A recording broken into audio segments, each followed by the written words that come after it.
அனைவருக்கும் வணக்கம். இன்னைக்கு கமாண்டோவின் லவ் ஸ்டோரி அப்படிங்கிற ஒரு படம் பார்த்தோம். ரொம்ப நாளைக்கு அப்புறம் ஒரு தேசப்பற்று, ஒரு இராணுவ வீரரோட கதை. ரொம்ப நாளாக சினிமாவில் பார்த்து அதுக்காக ஃபஸ்ட் இந்த படத்தை நம்ம பாராட்டணும். நம்ம கேப்டன் விஜயகாந்த் அவர்கள் அவர் இருக்கும்போது நிறைய இந்த தேசப்பற்று கதைலாம் வரும். அதுக்கப்புறம் ஆக்ஷன் கிங் அர்ஜுன் அவர்களோட படங்கள்,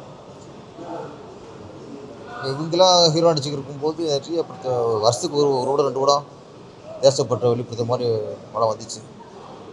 இப்போ சமீபத்தில் பார்த்தா அந்த மாதிரி படங்களும் இல்லை.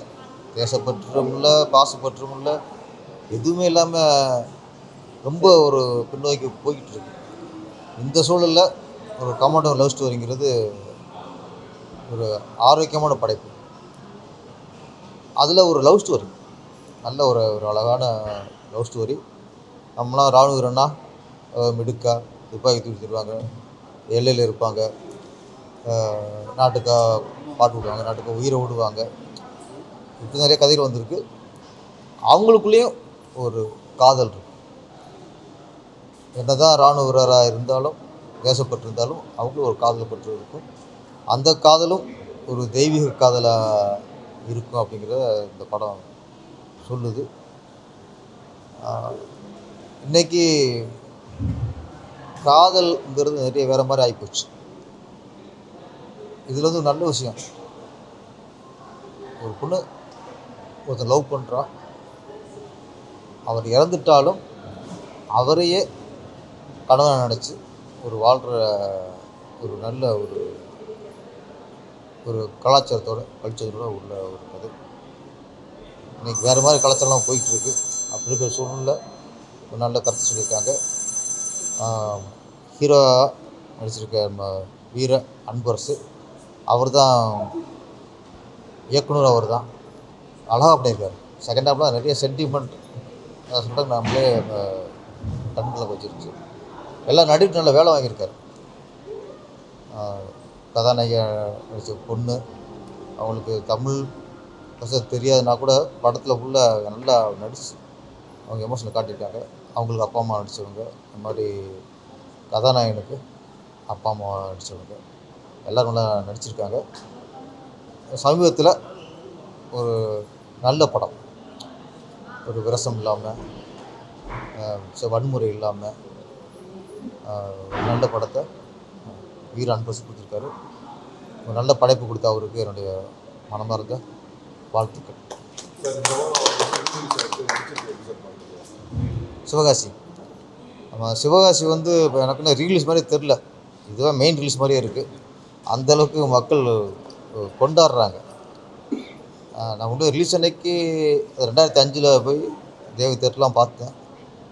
அன்னைக்கு பார்த்தோட இன்றைக்கி பல மடங்கு நம்ம ரசிகர்களோட ஆதரவும் அவருடைய ஆர்ப்பரிப்பு, பரபரப்பு, கொண்டாட்டம் எல்லாம் அவ்வளோ பல மடங்கு இருக்குது. நான் அதில் ஒரு விஷயம் வந்து கொஞ்சம் 21 வருஷம் கழிச்சு படம் பார்க்க போகும்போது ஒரு விஷயம் கொஞ்சம் பயந்தேன். இந்த சென்டிமெண்ட் மற்றெல்லாம் ஓகே தான், ஆக்ஷனு சாங்குங்கெலாம் அப்பவும் என்ஜாய் பண்ணுவாங்க, நம்பிக்கை முழுசாக இருந்துச்சு. சென்டிமெண்ட்டு மட்டும் கொஞ்சம் பழசாக ஃபீல் பண்ணுவாங்களோன்னு நினச்சேன். ஆனால் இப்போ உள்ள ஜென்ரேஷன், இப்போ காலேஜ் படிக்கிற பொண்ணுங்கள் பசங்க கூட அந்த சென்டிமெண்ட்டை கொண்டாடினாங்க, அவங்க ரொம்ப பிடிச்சி போச்சு. அதுதான் எனக்கு இந்த ரீலீஸ் எனக்கு கிடைச்ச வெற்றி அப்படிங்கிறது. இந்த காலகட்டத்துலேயும் சென்டிமெண்ட்டை மக்கள் விரும்புகிறாங்க, இன்றைக்கும் சென்டிமெண்ட்டுக்கு வெற்றி கொடுக்குறாங்கிறது தான் எனக்கு இந்த ரீலீஸ் சிவாஸில் நான் கற்றுக்கிட்டது. அந்த மக்களுக்கு வெற்றியை கொடுத்த, திரும்பவும் வெற்றியை கொடுத்த ரசிகர்களுக்கு, அது குறிப்பாக விஜய் ரசிகர்கள் வந்து எப்படி சொல்கிறது தெரில. ஆமாம், 20-30 வருஷம் கழித்து பார்த்தா பல மடங்கு ரசிகர்கள் இன்றைக்கி வெறியராக இருக்காங்க. சிவாசி ஃபஸ்ட் ரிலீஸ் ஆகும்போது ரசிகராக இருந்தவங்களாம் இன்றைக்கி வெறியராக இருக்காங்க. நிறைய பேர் தொண்டரை மாறிட்டாங்களே இப்போ. ஆமாம், அதனால் இப்போ வந்து சிவாசியில் வந்து அந்த எலெக்ஷன் போர்ஷன், அதே செகண்ட் ஹாஃபில் தேர்தல் தான் வரும். அந்த போர்ஷன் வரும்போதே டோட்டலாக எல்லாருமே இப்போ உள்ள தேர்தல் இதையும் அவருடைய அரசியல் வாழ்க்கையும் பொருத்தி பார்த்துட்டாங்க. அதனால் அப்போ உள்ளதை விட இப்போ கொஞ்சம் வீரியம் சிவகாசிக்கு ஜாஸ்தி ஆயிடுச்சு.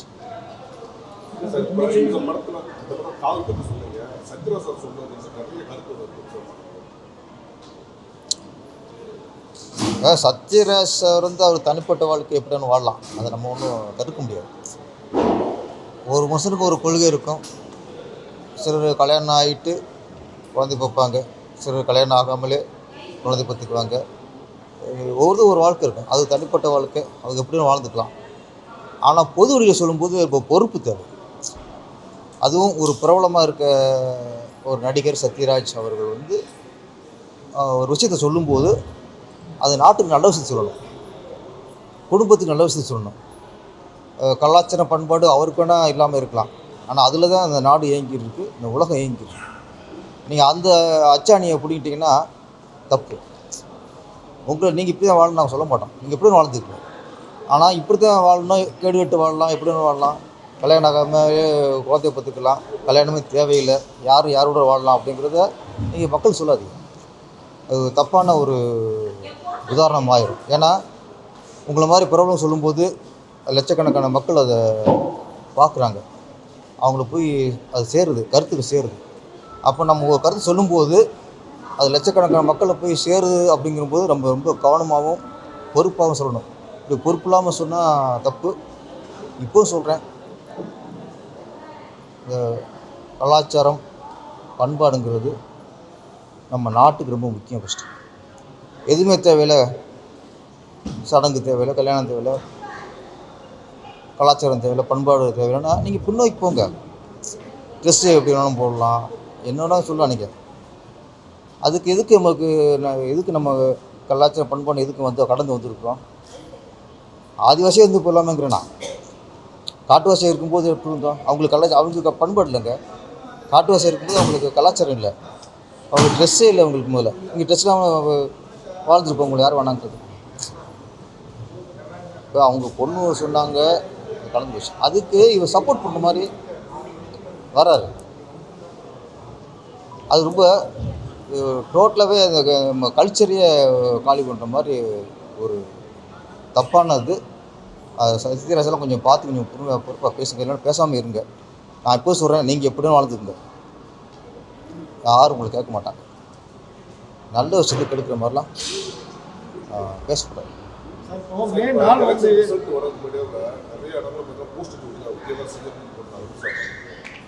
விஜய்க்கு தான் நம்பிக்கை தான் சார், நம்பிக்கை தான். திடீர் கடவுள் பற்றி இல்லையா? நான் ஒன்று சொல்கிறேன், விஜய் சாரை பொறுத்த வரைக்கும் இதே இந்த வேல் இன்றைக்கி திருச்செந்தூர் போயிருக்காரு. எலெக்ஷன் முன்னாடி போயிருந்தால் எல்லோரும் ஓட்டுக்காக போயிருக்காரு, நடிக்கிறாரு அப்படின்னு சொல்லலாம். அவர் தேர்தல் முடிஞ்சு வச்சு எல்லோரும் ஓட்டு போட்டு முடிச்சாச்சு. இந்த நேரத்தில் அவர் ஒரு கோயிலுக்கு, அது முருகர் கோயிலுக்கு போய் அங்கே கையில் வேலை வாங்குறது கண்டிப்பாகவே இருக்க வாய்ப்பே இல்லை. அது நானும் சொன்னால், சிலருக்கு தேர்தல் டயத்தில் பக்தி வந்துடும், அப்போ கோயிலுக்கு போவாங்க, அப்போ வேலெலாம் கையில் பிடிச்சி போஸ்ட் கொடுப்பாங்க. அது எப்போ? தேர்தலுக்கு முன்னாடி. தேர்தல் முடிஞ்சுன்னா இந்து சாமிகள்லாம் இழிவாக பேசுவாங்க, அசிங்கமாக பேசுவாங்க, கேவலமாக பேசுவாங்க. இந்து மதத்தை மட்டும் ஒதுக்கி வைப்பாங்க. அது சில ஆள்லாம் இருக்காங்க. அப்படி இருக்க பட்சத்தில் இன்றைக்கி விஜய் சாரை பாராட்டணும் சார். அவர் தேர்தலுக்கு முன்னாடி எப்படியோ, தேர்தலுக்கு அப்புறம் ஒரு இந்து கோயிலுக்கு போய் வேல் வாங்குறாரு, பூஜை பண்ணுறாரு அப்படிங்கும்போது கண்டிப்பாக நடிப்பாக இருக்க வாய்ப்பே இல்லை. நடிப்பாக இருந்தால் அது எலெக்ஷன் முன்னாடி பண்ணியிருக்கணும். அதுவும் நான் விஜய் சார் பாராட்டுறேன். நல்ல வேலை நீங்கள் தேர்தலுக்கு முன்னாடி போய் வேலை கையில் பிடிக்கல, உங்களே ஒட்டுமொத்தமாக நடிப்புட்டுருப்பாங்க. ஒரு விஷயம், நான் நல்ல ஒரு ஆரோக்கியமான அரசியல்வாதியாக நான் விஜய் சாரை பார்க்குறேன் இப்போது.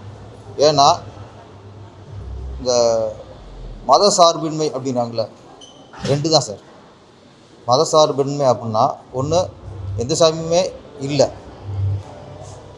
அப்படின்ட்டு, எந்த சாமியும் இல்லைன்றோம். ஃபஸ்ட்டு இல்லைன்னா எல்லா மதத்தையும் ஒன்றா நினைக்கலாம். நமக்கு அல்லாவும் ஒன்று, இயேசுவும் ஒன்று, இந்து கடவுள் சிவன், விஷ்ணு, பிரம்மா, சக்தி, முருகர் இதெல்லாம் ஒன்று. அப்போ மத சார்பின்மைங்கிறதுக்கு அர்த்தங்கிறது எல்லா மதத்தினரையும் ஒன்றா நினைக்கிறதா மத சார்பின்மை. இந்த மதம் எங்களுக்கு ஓகே, இந்த மதம் உங்களுக்கு ஓகே, இந்து மதம் மட்டும் எங்களுக்கு ஓகே இல்லை. அதில் மட்டும் மூட நம்பிக்கை இருக்கும். அல்லது நாங்கள் தீபாவளி வாழ்த்து சொல்ல மாட்டோம், பொங்கல் வாழ்த்து சொல்ல மாட்டோம், தமிழர் திருநாள் தமிழர் புத்தாண்டு வாழ்த்து நாங்கள் சொல்ல மாட்டோம். ஆனால் மற்ற மதத்துக்குலாம் எல்லா வாழ்த்தும் சொல்லுவோம். அப்படிங்கிறது மதச்சார்புன்னு சொல்கிற போலித்தனம். அது மக்களை ஏமாத்துறது. அப்படி பார்க்கும்போது இன்றைக்கி விஜய் சார் வந்து சர்ச்சுக்கு போகிறாரு, மசூதிக்கு போகிறாரு, இப்போ இந்து கோயிலுக்கும் போயிடுறாரு. அப்படிங்கும்போது இதுதான் மதச்சார்பின்மை. எல்லா மதத்தினரையும் மதிக்கணும் ஃபஸ்ட்டு. அது அப்படி அவங்க தான் மக்களுக்கான அரசியல்வாதிகள். ஒரு மதத்தை ஒதுக்கி மற்ற மதத்தை தூக்கி தள்ள வைக்கிறதுலாம் போலி அரசியல்வாதிகள். ஓட்டுகளை பாதுகாக்கக்கூடிய தேர்தல் அதிகாரி வந்து ஜனநாயகம் படம் பார்த்தா வந்து கைது நடவடிக்கணும். விஜய் சார் இயக்கிய இயக்குனர் எப்படி தப்பு தான் சார். ஒரு படம் லீக் ஆச்சு, அது லீக் பண்ணவங்கள அரெஸ்ட் பண்ணிட்டாங்க. லீக் ஆன படத்தை பார்க்காதீங்கன்னு அறிவிச்சாச்சு. அதுக்கப்புறம் நீங்கள் பார்த்தீங்கன்னா தப்பு தான். அது ஒரு கொஞ்சம் நஞ்சம் இல்லை. இது வந்து 400-500 கோடிக்கு மேலே செலவு பண்ணி பண்ணுற படம் இது.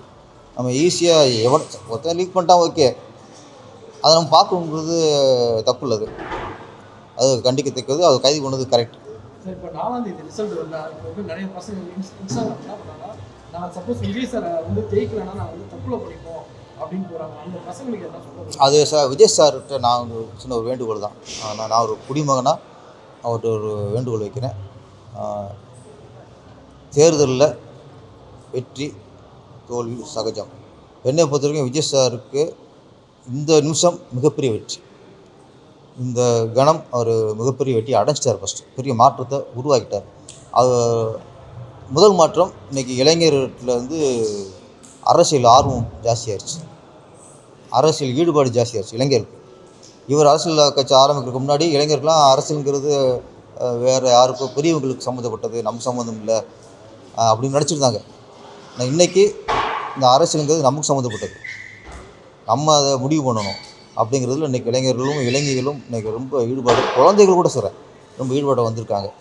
அது வந்து மாற்றம், ஆரோக்கியமான மாற்றம். இப்போ மாற்றங்கிறது ரெண்டு இருக்குது. ஏமாற்றம் இருக்குது, ஆரோக்கியமான மாற்றம் இருக்குது. நமக்கு ஆரோக்கியமான மாற்றம் வேணும். அந்த ஆரோக்கியமான மாற்றம் தான் இன்றைக்கி விஜய் சார் அரசியலுக்கு வந்ததுக்கப்புறம் இன்றைக்கி ஒரு எழுச்சியோட இளைஞர் செயலில் வந்திருக்கு. இந்த சூழலில் நிறையா பசங்க இளைஞர்கள்லாம் விஜய் சார் மேலே ரொம்ப அதீத அன்பு, அதீத பாசம். அவர் வந்து மற்ற கட்சி தலைவர் மாதிரி ஒரு அரசியல் தலைவராக அப்படிலாம் இல்லை. இன்றைக்கி அவங்க நம்ம வீட்டில் ஒருத்தரை பார்க்குறாங்க. விஜய் சாரை வந்து ஒரு குடும்ப பையனை பார்க்குறாங்க. குழந்தைங்களாம் மாமாவும் சொல்கிறாங்க, பெண்ணுக்கெலாம் அண்ணா தம்பி, அப்படியே போச்சு.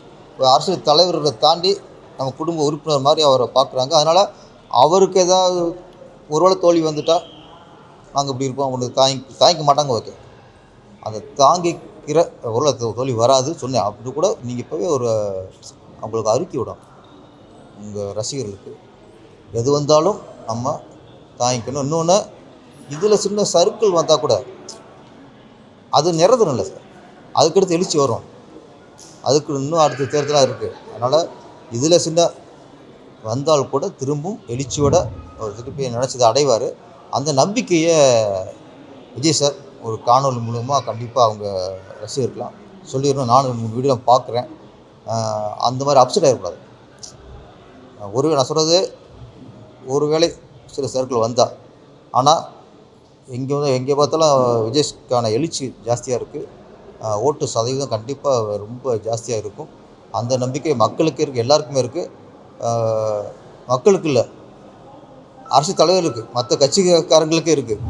இதோட என்ன ஆகுமோன்னு பயத்தில் எல்லாம் இருக்காங்க. அந்த ஒரு எழுச்சி உருவாகிருக்கு. ஆனால் விஜய் சார் அழகாக ஒரு ரசிகர்களுக்கு நம்பிக்கையோட உள்ள ஒரு அறிக்கை விடணும். கடைசி படம் நேற்று அவங்க குடும்பத்தார் படம் பார்த்துருக்காங்க. என்ன சொல்லியிருக்காங்கன்னா, எங்களுக்கு சினிமா தான் எல்லாமே, ஸோ எங்களுக்கு சினிமாவில் வாய்ப்பு கொடுங்கன்னு சொல்லி கையெடுத்து அவங்க கேட்குறாங்க. அப்படி ஒரு சூழ்நிலையில் இன்றைக்கி அவங்க குடும்பம் இருக்குது.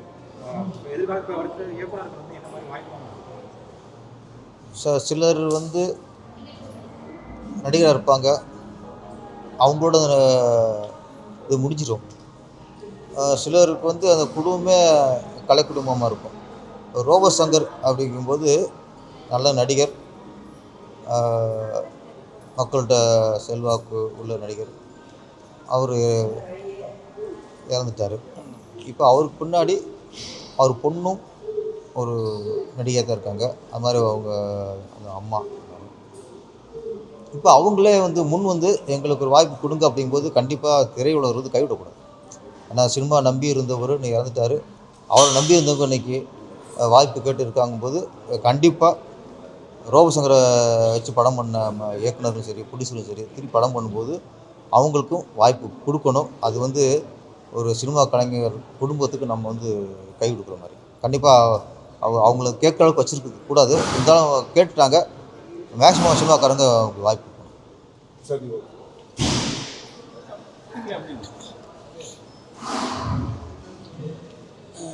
கமாண்டோவின் லவ் ஸ்டோரி ரிலீஸ் ஆகி இன்றைக்கி 5வது நாளைக்கு நோக்கி போய்கிட்டு இருக்கு.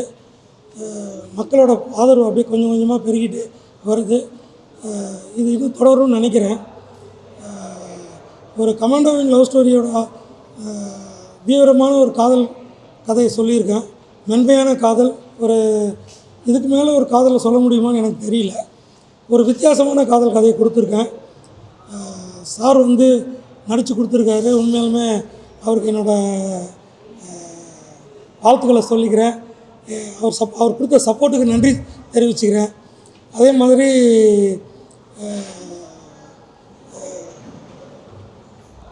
ஊமை விழிகளின் இயக்குனர் அரவிந்தராஜ் சாரும் நடித்து கொடுத்துருக்காரு. அவருக்கும் ஒரு நன்றியை தெரிவிச்சுக்கிறேன். ரோபோசங்கர் ஃபேமிலி சார் நேற்று கேட்டாங்க. நான் கண்டிப்பாக அவங்கள தொடர்ந்து என்னோடய படத்தில் நடிக்க வச்சுட்டே இருப்பாங்க. அதை நான் உறுதி சொல்கிறேன். ஏன்னா அவங்களும் நேரில் பார்த்துட்டு படம் பார்த்துட்டு அது கேட்டதுக்கப்புறம் நம்ம செய்யாமல் இருக்க முடியாது. சார் சொன்ன மாதிரி அவங்க கலை குடும்பத்தில் இருக்காங்க. நாங்கள் தான் அவங்கள அரவணைச்சு கொண்டு போகணும். கண்டிப்பாக நான் அதுவும் தொடர்ந்து செய்வேன். என்னோடய ஒரு படத்தில் கூட அவங்கள மிஸ் பண்ணாமல் கொண்டு போவேன். நன்றி.